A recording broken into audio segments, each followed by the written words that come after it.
Apocalipse, capítulo 6, versículo 5. Quando abriu o terceiro selo, ouvi o terceiro ser vivente dizer: Vem. E olhei, e eis um cavalo preto, e o que estava montado nele tinha uma balança na mão. E ouvi como que uma voz no meio dos quatro seres viventes que dizia: 1 quilo de trigo por 1 denário, e 3 quilos de cevada por 1 denário. E não danifiqueis o azeite e o vinho. Quando abriu, só deu o versículo 6. Amém. Pai, te dou graças por esse momento, por essa oportunidade, mais uma vez, na tua presença. Ilumina nossas mentes para explicar a tua palavra. Dá graça ao teu povo para entender a tua palavra, no nome de Jesus. Amém. Nós já falamos com os irmãos que o cavalo branco, vermelho, preto e amarelo são os mesmos espíritos, é o mesmo, é a mesma coisa, é só a evolução da maldade, né? Nós já falamos do cavalo branco, que começa a abertura dos selos. Já falamos do cavalo vermelho, que provocou a guerra por causa da sua falsa paz que foi descoberta, e o povo ficou frustrado e começou a criar guerra na terra. E essa guerra vai provocar fome. Por quê? Porque vai começar a travar tudo, o caminhoneiro não vai mais abastecer os mercados como antes abastecia, as nações também não vão liberar os mantimentos ou armamentos, porque há uma guerra bélica de nações contra nações, e por causa desse travamento, os recursos, quer eles alimentícios, quer eles de qualquer natureza, vai chegar nos portos, vai chegar por via aérea, via terrestre, via marítima, com muita dificuldade. E por causa dessa dificuldade, vai encarecer, né? Tudo vai ficar mais caro e mais difícil de ter a posse. E como lemos aqui na palavra, esse espírito maligno, ele traz uma balança para fazer uma medida para cada pessoa. 1 quilo de trigo por 1 denário, por um valor. 1 quilo de cevada por um valor, por 1 denário, um dia de salário. Imagina, trigo e cevada.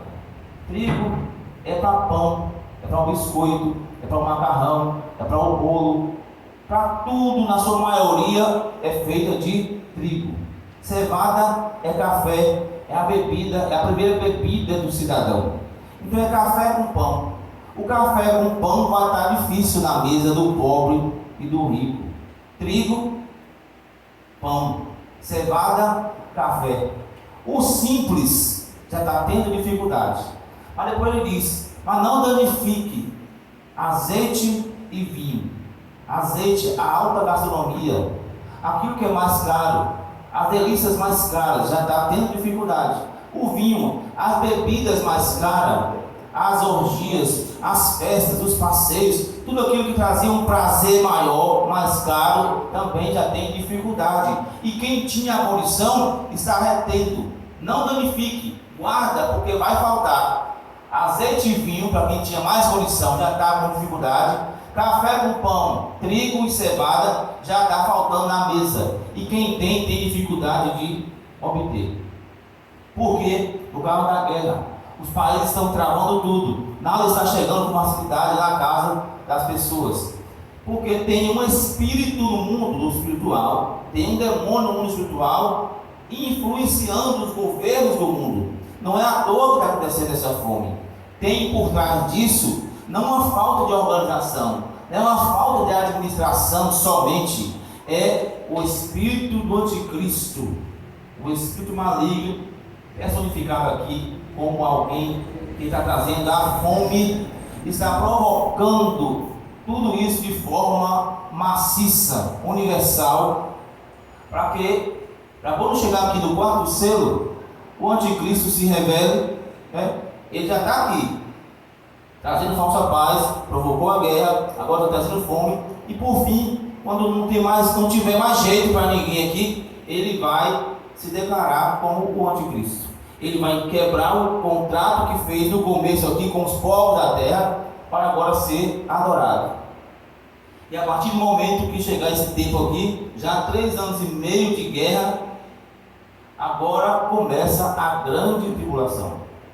Alguns acreditam que a igreja sai aqui, outros acreditam que a igreja sai no meio, e a gente acredita que a igreja sai no final. Então veja em quem você vai acreditar, o que você vai absorver. Tem gente que acredita que a igreja sai aqui, outros acreditam que a igreja sai justamente aqui. Quando começar a querer perseguir, a igreja sai no meio. Mas eu acredito que a igreja sai no final da grande tribulação. Saber se sai no começo, no meio e no fim não é o importante. O importante é estar preparado. Porque se você estiver preparado, não importa se saiu aqui, não importa se sai no meio e nem importa se sai no final. O que importa é estar preparado. Então não precisa ficar perturbado se alguém diz, mas a igreja fala que não vai passar, outros falam que vai passar. O problema não é se passa ou não passa. O problema é, você está preparado? Porque se morrer agora, vai subir ou vai ficar? Esse é o problema. Não é problema saber se fica, se não fica, se passa, se não passa, ou se vai ser antes ou no meio ou depois. O problema é, antes, no meio ou depois, eu vou subir? Eu vou resistir à falsa paz, à guerra, à fome, à morte, ao martírio, os flagelos da segunda vinda? Por isso que nós temos que estar preparados. Então, esse terceiro cavaleiro aqui, que ainda não recebe nome, o primeiro não tem nome, é o cavaleiro do cavalo branco. O segundo, cavaleiro do cavalo vermelho. Terceiro, cavaleiro do cavalo preto. Só o quarto que diz é o cavaleiro do cavalo amarelo, que é chamado de morte, ponto e vírgula. E o inferno o seguia.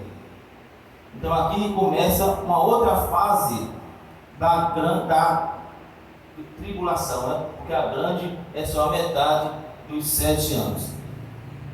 Nós devemos estar preparados, porque nessa fase aqui, o diabo já está armando para implantar o número da besta. Ele tem um número, que tem um nome, que tem um sinal e tem uma imagem. Então não é só um número, um sinal e um nome, também é uma imagem. Por quê? O número fala da economia, o nome fala de política e o sinal fala da religião. E a imagem fala de como ele vai conquistar. É a logo dele, é a marca. É como ele vai atrair as pessoas. Essa imagem que vai já começar a implantar aqui, que vai proibir o culto, porque a Bíblia diz, quando o sacrifício contínuo for tirado, então haverá 1260 dias. Qual é o sacrifício contínuo? Essas vindas que a gente tem para a igreja, terça, quinta e sábado, segunda, quarta, sexta e domingo na sede, o momento de oração, ciclo de oração. Isso não começou agora, desde quando começou o cristianismo, desde quando começou a buscar o Senhor com Enos, o filho de Adão. Desde quando começou a buscar o Senhor, começou a fazer o sacrifício contínuo. E esse sacrifício vai ser tirado, vai ser proibido, abrir igreja, congregar, buscar, orar, etc. Quando isso parar uma vez, aí começa a grande tribulação, começa o grande sacrifício. Quanto vai durar isso? Vai durar 3 anos e meio, sem sacrifício, sem oração, sem jejum, sem proclamar, em grupo. Porque eu aprendi esses dias, eu estava até mostrando um áudio, né? Que eu, enquanto igreja, sozinho só sou um membro, né? Quando a gente está junto, que a gente é igreja. Sozinho a gente não é ninguém. E às vezes a pessoa quer ser crente demais, mas é crente em casa, crente do seu jeito, sozinho você é um membro solto.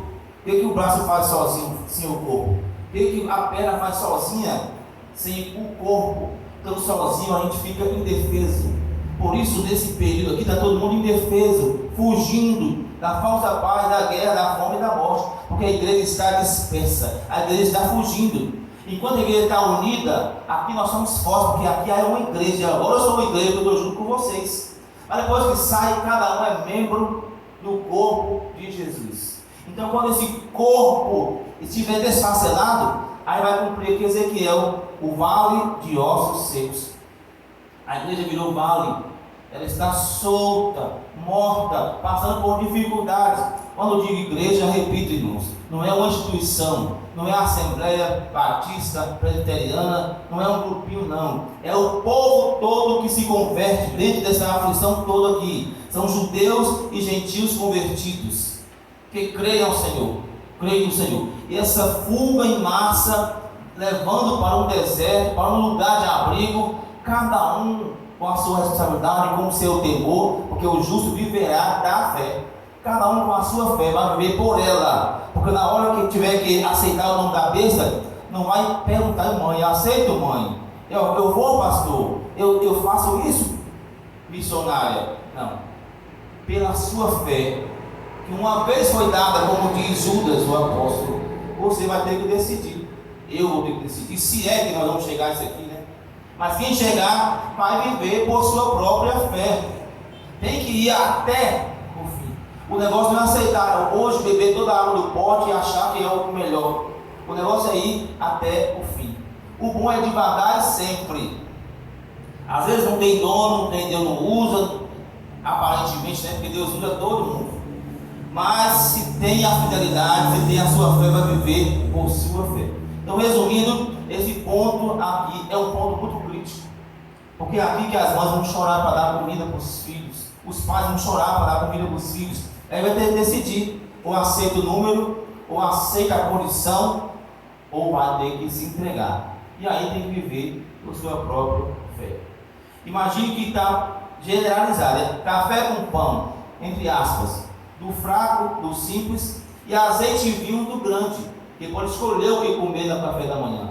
Não está restringindo o pequeno e nem o grande. Todo mundo, quem só toma café com leite, café com pão de manhã cedo, e quem tem a iguaria do azeite e do vinho, também está sendo aqui, passando pelo arrefecimento, né? E está sendo, como é que eu posso falar? Está diminuindo a condição da compra, né? Então, quem tem dinheiro, como diz Miqueias, o seu ouro e a sua prata não vai resolver de nada. Eles vão jogar a prata e o ouro nas ruas, porque não tem mais. Tem dinheiro demais, mas não pode comprar o que quer, porque tem uma restrição de quanto cada um pode comprar. Então, nesse sentido aqui, é por isso que a aflição é muito grande, porque vai gemer o pequeno e o grande, o rico e o pobre, porque o anticristo, ele tem um sinal, tem um número e tem também um nome, mas sobretudo tem uma imagem.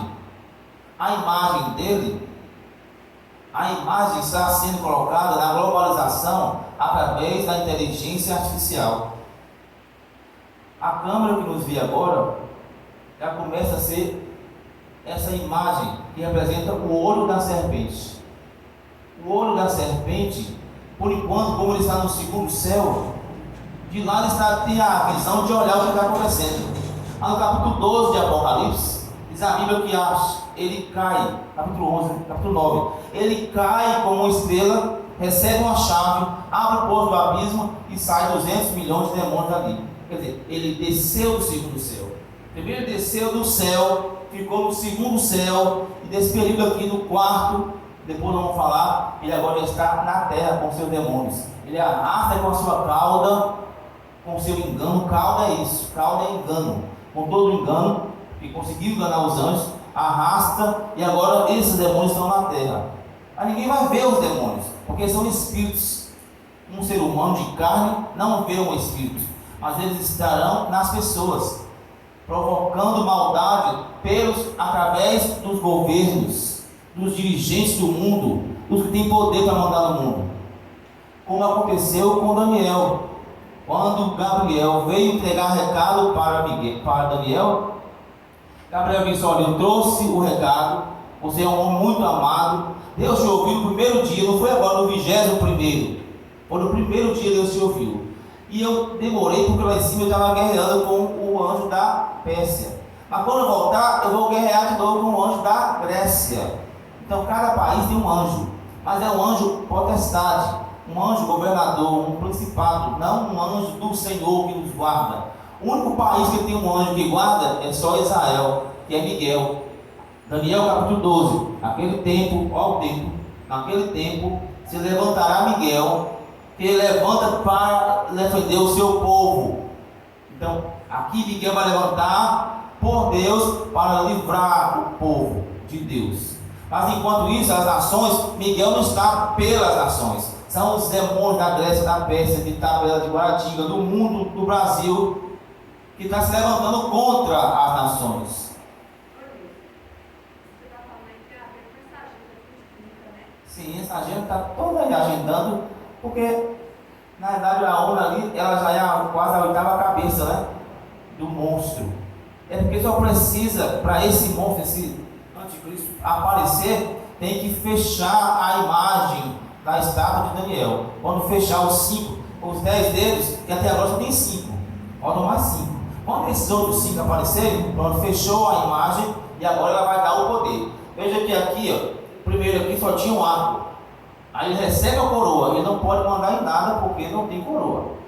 Aqui ele queria matar, mas não podia, então ele recebe uma espada. Aqui agora ele recebe uma balança. Você vê, tudo eles estão recebendo o poder.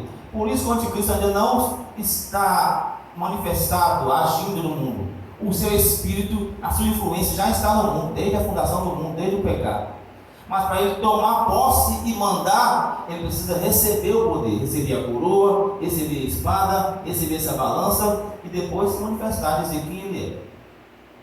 Então essa agenda da ONU aí é todinha já para preparar o homem da iniquidade.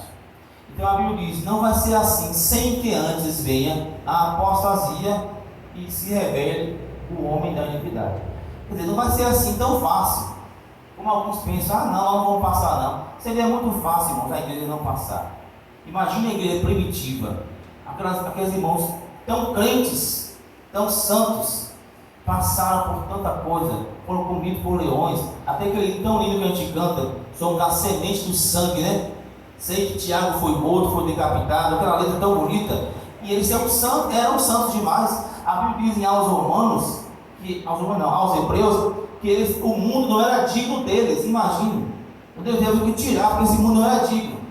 E agora a igreja de hoje, que está virando uma Laodiceia, a igreja de forma geral, universal, ela está saindo da Filadélfia para a Laodiceia, porque a Laodiceia é a 7ª igreja, a 6ª igreja é a Filadélfia. Então nós já estamos saindo da fase da igreja de Filadélfia, aquela igreja fiel, meus irmãos, está indo embora. Os crentes fiéis estão indo embora, mas nunca vai faltar fiel. Sempre fica um para contar a história, né? Não existe crime perfeito, sempre tem um que vê, que volta para contar o que viu, a mesma história, porque a Bíblia diz que Deus está com seus olhos, e seus olhos são como chama de fogo, e Ele está vendo todas as coisas, Ele tem o controle da situação. Então que Deus nos abençoe. Esse é o assunto para hoje, o cavalo preto que traz a fome. Preto porque perdeu os nutrientes, a carne impreta, não é isso? Até essa cor aqui já está trazendo uma ideia de que a fome tirou o brilho da própria pessoa, não é isso? E quando a gente também tem fome, é falta de brilho, é falta de nutrientes, e aqui o diabo está tirando o prazer da vida, que a Bíblia fala que o nosso prazer, a nossa porção nesse mundo é o quê? Comer e gozar da vida. O que está acontecendo? Aos pouquinhos está tirando de nós esse prazer de comer? Morre de câncer, morre de tanto trem. É as coisas que a gente vai comer, nós estamos morrendo pela boca. Aos pouquinhos está morrendo pelo que a gente come. E é tão bom, né? Comer é tão bom, porque a Bíblia diz que é, né? Então que Deus abençoe a todos em nome de Jesus. Vamos encerrar o culto em nome de Jesus.